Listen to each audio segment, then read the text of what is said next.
So,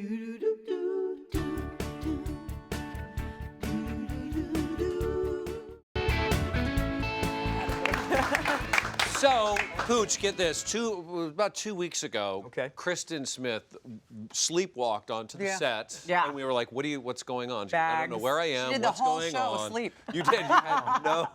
You had no sleep at all whatsoever because her 2-year-old is getting her up at night, which happens to a lot of us when we have our little ones.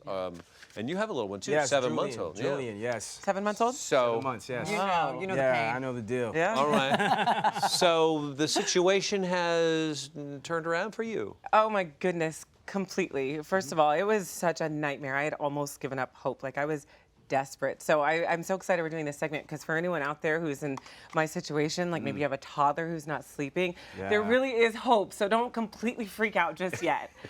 So it's completely changed. Kingston was waking up to 5 times a night. Sometimes we'd be up from 1 to 4 a.m. Every night was different, and it was crazy. And you were crazy. You recorded him because you just wanted us to see how bad it was. Yeah, I was like, look at my life, everyone. Here we go.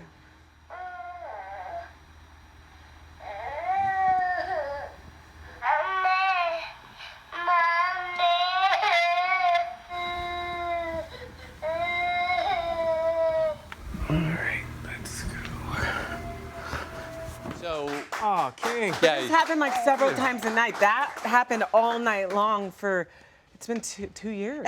Yeah. But look, in that have short a changed. time, things have turned around. Completely turned around. Yeah. Okay. So one of those nights, it was 5 o'clock in the morning, and I was like, this baby's almost due. Like, and I was like, what am I gonna do?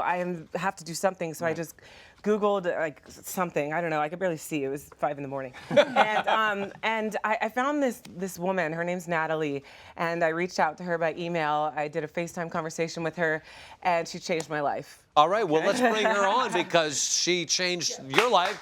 She's going to change everybody else's life. I hope so. Natalie, welcome. Hi, Natalie. Hi. You're joining us from where, Portland? I am, yep, I'm in Portland. All right. That's where I was raised, by the way. Oh, fantastic. Coincidence, just saying. Okay, That's right. so you tapped your heels together 3 times, you waved a magic wand, and all things got better?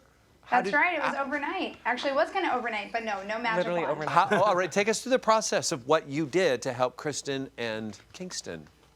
Yeah, well, I wanted to kind of walk you guys through it from kind of like the toddler's eyes, because even though Kristin did a lot of things to get ready ahead of time, I think this was a big deal kind of for Kingston.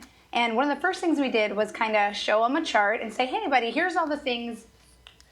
Can you hear me okay? Yeah, we can hear you. Natalie, will you tell them really quick what Kingston's problem was? Because prior to starting everything, you diagnosed him. Yeah, so Kingston kind of had the same issue that most kiddos that I work with do. And that's that he didn't really know how to go to sleep without help. Kingston had kind of a unique issue in that he was getting up a couple times a night, really kind of seemingly hungry, having smoothies, things like that in the middle of the night. But he just really couldn't go to sleep on his own. And that's really the issue that all kids that come to me have. Whether it's like a 4-month-old or a 3-year-old, they really don't know how to go to sleep on their own. So how did you solve the sleep problems? It sounds like Kingston was training his mommy, is what was happening. Oh my gosh, Kingston decided when he was going to go to sleep, where, and how. I rocked him to sleep every night. And a lot of new moms do rock their kid to sleep, or dads, every day.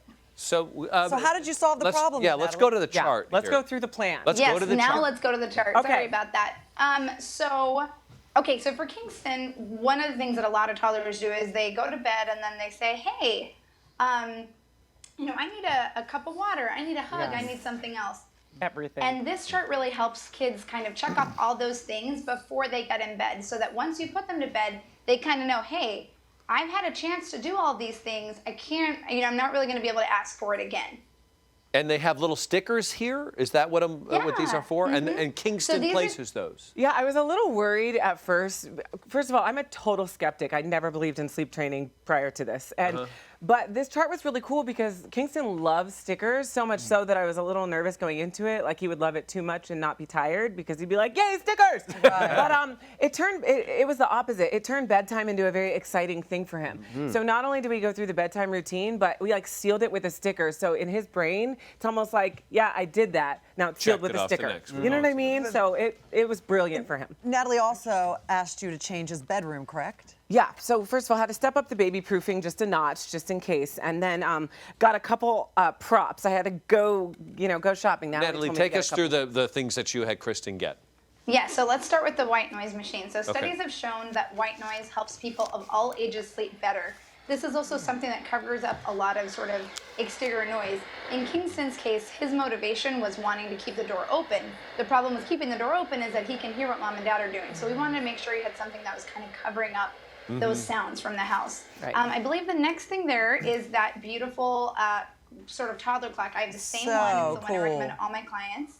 Yep. You can find it on Amazon. And Kristin, I don't know if it'll turn on, but the green light, or rather the red light kind of indicates when your kids need to stay in bed. And the green light indicates when it's okay for them to kind of get up for the day. If it were up to them, they'd get up when the sun comes up.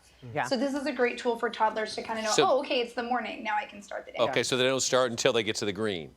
That's right. So when it's very visual, right? So they don't need to be able to tell time. Can I just tell you how brilliant this worked? Because Kingston, every time it turns green in the morning at 6 o'clock, he's like, it's morning, good morning, good morning. And he literally says, I did it. I stayed in my bed till morning. Wow, and so when the red light stays on all night then, if he wakes up and it's red, he goes to sleep? Is that the idea? Yeah. He goes back to bed. Yeah. But you also had Post-it notes for Kristin, but he can't read. I don't understand the Post-it notes. Okay, so explain this, Natalie. This is a big one. Okay. So here's the thing that everybody needs to understand about toddlers in particular is that they have a language and they have a currency. And your job as a parent is try to find a way to compel them to make the decision to stay in bed, not you forcing them to stay in bed.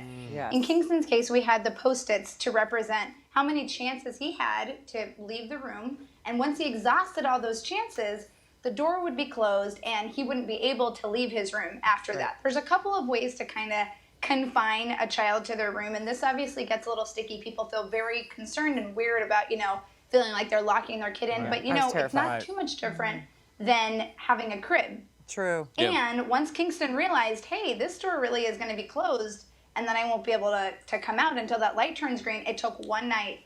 And I think that the next day he napped. Was that right, Kristin? Oh, yeah. It took one night, and then he was napping the next day, it took 2 minutes the first night, and he didn't even cry. He just whined a little bit. It took literally 2 minutes. The next night, it took about 20 seconds, and ever since then after that.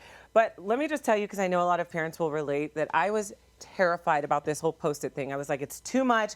Kingston won't understand it. He's not going to understand my chances.